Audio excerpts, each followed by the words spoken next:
नमस्कार दोस्तों। मैं इफ्तिखारुल हसन।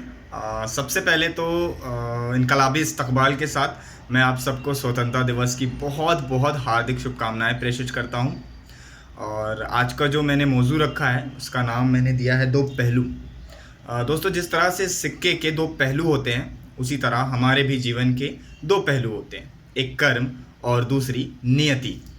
अब आप सोच रहे होंगे कि आज़ादी दिवस के मौके पर मैं यह कर्म और नियति की बात क्यों कह रहा हूँ। तो दोस्तों, जब हम इतिहास के पन्नों को खंगालते हैं तो हमें कई स्वतंत्रता सेनानियों के नाम देखने को मिलते हैं जिनके प्राणों की आहुति या यूँ कह लें कि जिनके कर्मों के फलस्वरूप हमने अंग्रेज़ी शासन के गुलामी के चंगुल से आज़ादी पाई थी।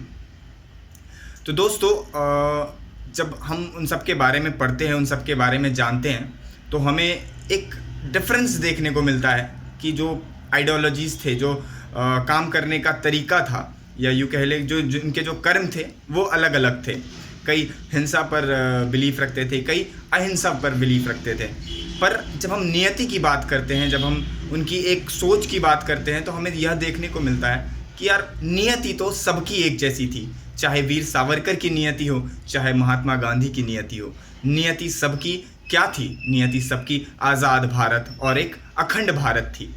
फिर आज 74 साल पूरे होने के बाद जब हम उन स्वतंत्रता सेनानियों को याद करते हैं तो क्यों कुछ तबके के लोग गांधी से मोहब्बत और सावरकर से नफ़रत, या सावरकर से मोहब्बत और गांधी से नफ़रत करते हैं? दोस्तों, इस चीज़ पर आपको सोचना पड़ेगा कि यार उनकी जो सोच थी, उनकी जो नियति थी, क्या वो नियति गलत थी? नहीं ना। उनका तरीका, उनका रवैया गलत हो सकता है। उनके लिए आप मतभेद रख सकते हो, मनभेद नहीं रख सकते। दोस्तों, कल ही मुझे बेंगलुरु दंगों के बारे में पता चला, तो ये जो दो पहलू वाला थॉट था मेरा उस चीज़ के बाद ही आया कि ये दो पहलू क्या है। दोस्तों, हम अपने आप को एक लिबरल, एक सेक्युलर का टैग लेकर घूमते हैं कि हम एक बहुत सेक्युलर इंसान हैं, हम एक बहुत लिबरल इंसान हैं। दोस्तों, मैं एक उदाहरण आपको देना चाहूँगा कि यार लड़ाइयाँ हर किसी के घर पे भी होती हैं। तो क्या जब आपकी लड़ाई आपके घर पे आपके घर वालों से होती है तो क्या आप अपने बेडरूम को आग लगा देते हैं? क्या आप अपने डाइनिंग स्पेस को आग लगा देते हैं? क्या आप अपने किचन को तोड़ देते हैं? नहीं ना। तो यार जब आपकी लड़ाई इस देश के कुछ लोगों से हैं, कुछ पर्टिकुलर व्यक्ति विशेष लोगों से हैं, तो उसके लिए आप अपने देश की प्रॉपर्टी को क्यों नुकसान पहुंचाते हैं? दंगों के सहारे आप बसों को क्यों आग लगाते हैं? आप पुलिस थानों को क्यों जला देते हैं? वो प्रॉपर्टीज़ किसकी है? वो प्रॉपर्टी हमारी है, वो बाहर के लोगों की नहीं है। तो इस चीज़ के लिए मैं बड़ा वो रहा कि हम ये दो पहलू क्यों रखते हैं, हम ये दो थॉट क्यों रखते हैं अपने दिमाग में। जब हम एक सेक्युलर वाली चीज़ को सपोर्ट करते हैं, एक लिबरल वाली चीज़ को सपोर्ट करते हैं, जब हम फ्रीडम ऑफ एक्सप्रेशन को, जब हम अभिव्यक्ति की आज़ादी को सपोर्ट करते हैं, तो जब वही सिमिलर लोग गलत करते हैं तो हम उनके कान खींचने के का हक क्यों नहीं रखते हैं? हम उन्हें समझाने का हक क्यों नहीं रखते हैं? हमारी बोलती क्यों बंद हो जाती है? दोस्तों, यह सिर्फ सेक्युलर उस चीज़ पर आकर ख़त्म नहीं होता है।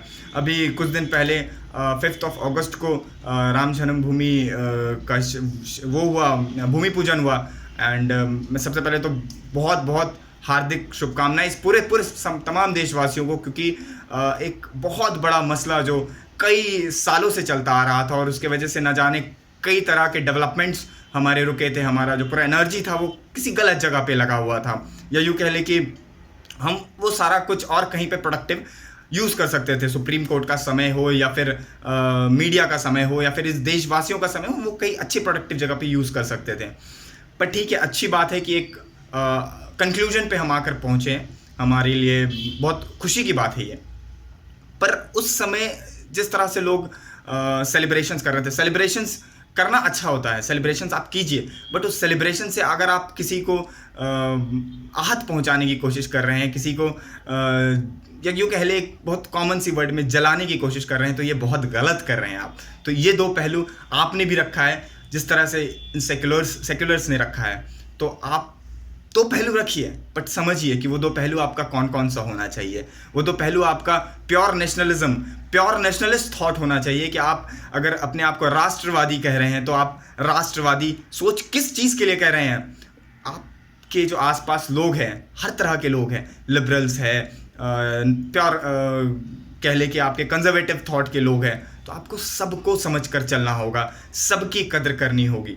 और अगर आप सेक्युलर हैं तो साथ साथ अगर आप अपनी अभिव्यक्ति की आज़ादी, अपने फ्रीडम ऑफ एक्सप्रेशन के लिए लड़ रहे हैं, आप अपोजिशन में खड़े हैं, तो आपको भी अपनी गरिमा समझनी होगी कि अगर आप प्रोटेस्ट करते हैं तो प्रोटेस्ट का एक तरीका होता है, उस प्रोटेस्ट की एक गरिमा होती है, उस गरिमा को बनाए रखिए। यह देश आपका है, इस देश को तोड़िए मत, इस देश को संवारिए, इस देश को खूबसूरत बनाइए। अगर आपको लगता है कि आपके साथ गलत हो रहा है तो उसका एक तरीका है, उस तरीके में रहकर आप प्रोटेस्ट कीजिए। अगर आप बिल्कुल प्रॉफिट मोहम्मद पर जो जिस तरह की टिप्पणी थी उसका मैं भी खंडन करता हूं, और यकीन मानिए मेरे साथ खड़ा मेरा हिंदू दोस्त भी उस चीज़ को कंडेम करता है, स्ट्रांगली कंडेम करता है। बट जो तरीका आपने अपनाया है वो तरीका गलत था, वो प्रोटेस्ट करने का तरीका गलत था। आप देश को नहीं जला सकते, आप देश को नुकसान नहीं पहुंचा सकते, चाहे कुछ भी हो। और सबसे आखिरी में जो बस कुछ एक छोटा सा मैसेज इस स्वतंत्रता दिवस पर, और एक रिक्वेस्ट कह लीजिए, मैं आपसे करना चाहूँगा कि हर साल हम अलग अलग तरीके से स्वतंत्रता दिवस सेलिब्रेट करते आए हैं, अपनी खुशियाँ मनाते आए हैं। पर मैं चाहूँगा कि इस स्वतंत्रता दिवस आप थोड़ा सा कुछ एक अलग तरीका अपनाएं, चूँकि हमारा देश क्यों पूरा का पूरा दुनिया इस वक्त कोविड-19 से जूझ रहा है, और इस समय जो हमारे कोविड फ्रंटलाइन वॉरियर्स हैं उन्हें सम्मान देना बहुत ज़रूरी है, उन्हें उनके जो मोटिवेशंस है उनको हाई रखना बहुत ज़रूरी है। तो इस समय अगर कोशिश करें कि आप 4 अल्फाज प्यार भरे अपने आसपास किसी कोविड वॉरियर को कह दें, यह स्वतंत्रता दिवस हम उनके लिए उनको प्रेषित कर दें, उनको ट्रिब्यूट के तौर पर हम दे दें। तो बस इसी के साथ एक बार फिर से आपके और आपके सभी परिवारवासियों को मेरे तरफ से हार्दिक शुभकामनाएं स्वतंत्रता दिवस की। जय हिंद, जय भारत।